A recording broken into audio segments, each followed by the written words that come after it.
కాళేశ్వరంపూర్ మండలం పెదరాజపల్లిలో సోలార్ విద్యుత్ ప్లాంట్ను సందర్శించారు సిపిఐ జిల్లా కార్యదర్శి గౌతమ్ గోవర్ధన్. సోలార్ ప్లాంట్లో నియమితులైన సెక్యూరిటీ గార్డ్స్ 12 గంటల పని విధానాన్ని చూసి విస్తుపోయారు.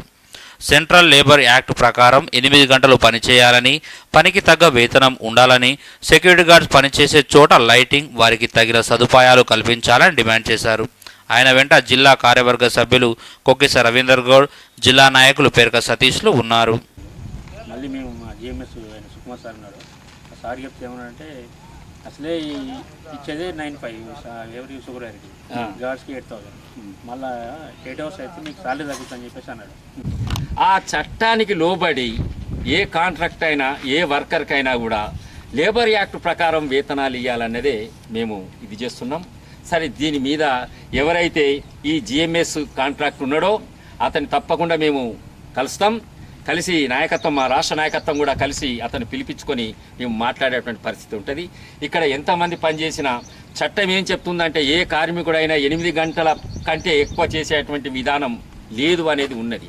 కానీ ఇక్కడ ఉన్నటువంటి ఈ సంస్థ వాళ్ళు, మరి జిఎంఎస్ సంస్థ వాళ్ళు 8 గంటలే కాదు 12 గంటలు, మళ్ళీ శనివారం 12 గంటలు చేస్తే ఆదివారం మళ్ళీ 12 గంటలు చేసుకుని 24 గంటలు పనిచేసి పంపించేటువంటి పరిస్థితుల లోపల కార్మికులు చాలా ఇబ్బందులకు గురయ్యేటువంటి పరిస్థితి ఉంది. కనుక ఏదైతే ఈ పవర్ ప్లాంట్ యాజమాన్యం ఉన్నదో మళ్ళీ ఒకసారి జిఎంఎస్కు ఏ విధంగా కాంట్రాక్ట్ ఇచ్చిందో వాళ్ళని కూడా సంప్రదించాలి.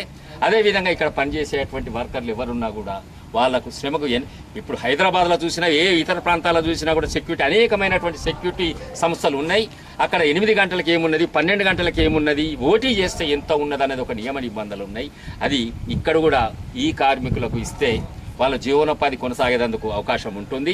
కాళేశ్వరంపూర్ మండలానికి సంబంధించినటువంటి పెద్దరాతపల్లి గ్రామానికి సంబంధించినటువంటి నోవిడా కంపెనీ వాళ్ళు దాదాపుగా 70 ఎకరాలలో ఈ యొక్క పవర్ ప్లాంట్ను ఏర్పాటు చేయడం అనేది జరిగింది.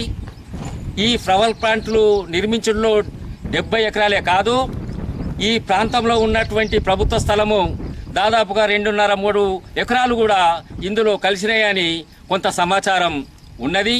సరే, ఏదైనా కూడా అది ఎంత మట్టుకు కలిసింది, ఎంత మట్టుకు ప్రభుత్వ స్థలం ఇందులో ఉన్నదన్నది కూడా మేము నిర్ధారణ చేసుకొని మరి దీని మీద ప్రభుత్వ దృష్టికి తీసుకుపోవాల్సినటువంటి అవసరం కూడా ఉన్నది. అదేవిధంగా ఈ కంపెనీ లోపల, ఈ పవర్ ప్లాంట్ లోపల పనిచేస్తున్నటువంటి ఏదైతే సెక్యూరిటీ గార్డులు ఉన్నారో ఈ సెక్యూరిటీ గార్డులను నియమించినటువంటి జిఎంఎస్ అనేటువంటి సంస్థ వాళ్ళు దాదాపుగా ప్రభుత్వ నిబంధనలకు, లేబర్ యాక్టుకు వ్యతిరేకంగా మరి 8 గంటల పని దినానికి రద్దు చేసి 12 గంటల పని చేసుకుంటూ కేవలం 8,000 వేతనాన్ని చెల్లించడం అనేది ఇది సరి అయినటువంటి విధానం కాదు. ఇది సిపిఐ పార్టీ పక్షాన మేము ఖండిస్తున్నాం. భారత కమ్యూనిస్టు పార్టీ ఆధ్వర్యం లోపల ప్రజా పోరాటాలు నిర్మిస్తామని ఈ సందర్భంగా తెలియజేస్తున్నాం.